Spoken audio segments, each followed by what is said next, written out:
Hello and welcome to week 4. I am releasing this video on Wednesday, so you're seeing it, the earliest would be Wednesday, hopefully Wednesday, but I'm making this video on Monday, and the reason that I'm doing that is because I just finished grading your papers for this week that you turned in last night, those of you who turned it in on time, and I want to give you some feedback that's a more general way of looking at the work that I'm asking you to do. But I also don't want to give an unfair advantage to folks who are turning in their work late so that they can see what some of the common issues were and ensure that they don't do that. Even though your grade doesn't reflect that you didn't do the work correctly, as you know, because I sent out an announcement that said so. So I'm just trying to make sure that I'm being as fair as possible to everyone, which includes not penalizing folks who turned in their work on time or giving unfair advantage to those who are turning their work in late.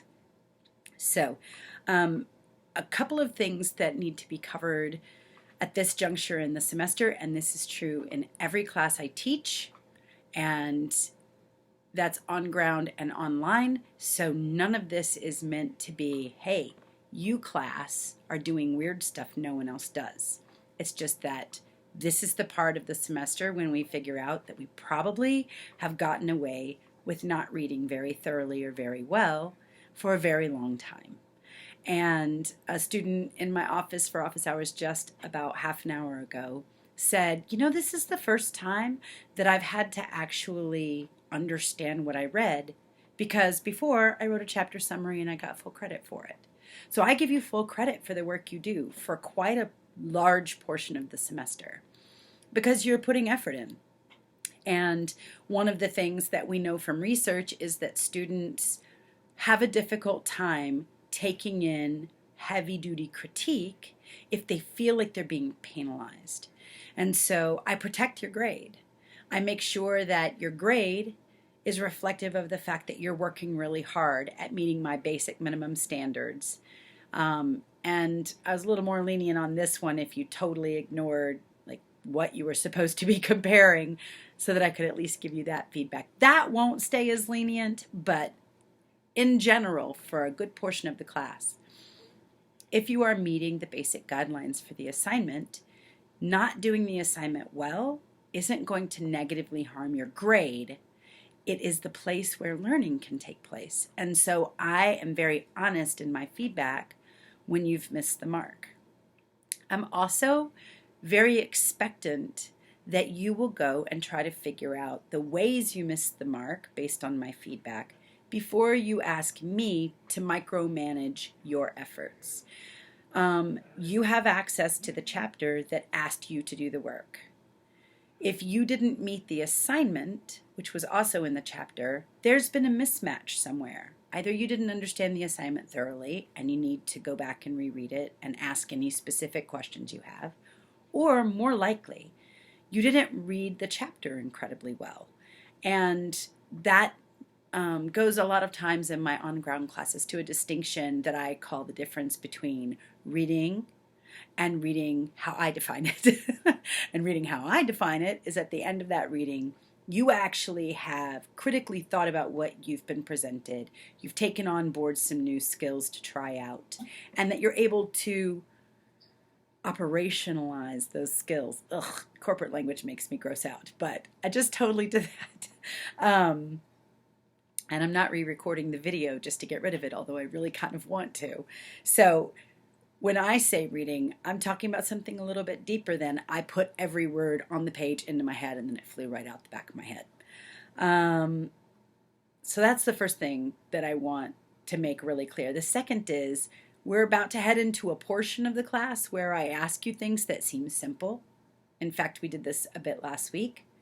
Tell me what you looked up. I cannot tell you the number of folks who said, I didn't look anything up. How is that possible? I look things up for every single reading I do, and I've been a graduate student for 20 years off and on. So it isn't really believable that you're doing an excellent job critically engaging with the text and then have you say, I didn't need to look anything up. I could mostly guess it from context. Those are different things. So if I ask you, what did you look up? You definitely don't want to give me the least information possible. You want to give me the most and most complete information possible, because what you're doing is saying, look, here's my effort at understanding this material as best I can. And that's what I'm looking for. I also just want to, this is a quick side note about some logistics of the class. I don't check my email from Friday about 3 or 4 o'clock until Monday about noon, because I teach a Monday night class, so I come on campus around noon. So if you email me in that interim, I'm not going to email you back in time for you to turn work in on Sunday night. That's why your assignments are loaded up well in advance of the due date, always at least a week, and usually weeks before. So it's on you to go and at least check out what you're going to be asked to do and ask any questions you have. The assignments are at least a week out, so it's understandable if, you have one day a week that you devote to doing the bulk of the work. But it doesn't take much to just go in a few days before that and get the lay of the land. In fact, you should be, for an online class, logging in 3-4 times a week to keep yourself abreast of what it is you're supposed to be headed toward. So please, please, please email me before Friday if you have questions for Sunday's work. And if you don't hear back from me, please understand I'm not ignoring you. I'm just having a weekend because, this is my job. And so my job, it turns out, has weekends, which I'm really, really grateful for. I have already talked to you about looking for the comments instead of just looking at your grades, but I'll reiterate that here. You want to go take a look at the comments section, because that's where I give you specifics. And the grade right now looks like you're acing everything, and a lot of you are not acing it, but you're not meant to yet, which is why your grade is protected. So, to give you a little bit of a heads up about the specific things I was looking for in Activity 4A. First, Activity 4A, I only wanted you doing the last paragraph. This was confusing to folks this semester and last semester in a way it's never been confusing for folks before, and I'm starting to wonder if maybe I don't do you any favors to take the bulk of that finding work off of you. So if you have a desire to weigh in on whether or not future students get asked to go find their own primary and secondary sources, which is a whole different ball of wax, please feel free to email me. I would love to hear it. What you were looking at was a primary source where they did their own original research and then reported about that original research. And it's true, they used secondary stuff. I mean, it does have a component where it relies on other people's previous research to say, here's why we would need to do it, or here's how we can analyze our results in light of other things that have been found.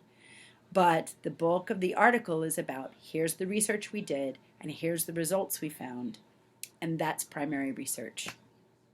And then secondary research, which is O'Neill writing about what she knows from having read a bunch of stuff and thought about stuff and interviewed some people about stuff. So none of that is her original work in terms of she is writing about her own experience or is writing about her own original research. You are meant to take those two and look at them up against each other, because they're both dealing with how we use algorithms. And one pretty strongly makes the case that they can be messy and horrible, and one makes the case that we can also use these algorithms in some really interesting ways. And the main idea of that article is that we don't have to catch cheaters, prevent cheating, write the perfect test. We can just use an algorithm the way epidemiologists do to say, here's a hotspot. We don't know why, but we'll just exclude it for everyone, and then that levels the playing field. That's kind of an amazing way of using epidemiological thinking in social science application. So you were meant to put these two articles up against each other and see kind of how they operate differently. Basic kind of stuff, O'Neill does not have any citing of sources. Automatically, that's more highly suspect. There's no sources and there's no original research. The peer-reviewed academic article And of course, you know this because you went and looked up the journal and all that good stuff like you were asked to do. You looked up the source of the article to figure out it was peer reviewed. And it going through peer review means that it was inherently going to be more believable than something that didn't go through peer review. So you're looking at the ways these two accounts did things differently with regard to the information. So we've got sources, we've got how are they describing things, what kind of language are they using, how are their accounts different, and then how are their interpretations different based on what kind of source they are. So if you have specific questions about this, please let me know, and keep trying, keep reading. I'll keep grading your work with an even hand and giving you lots of excellent feedback so that you can improve as you go. Have a good day.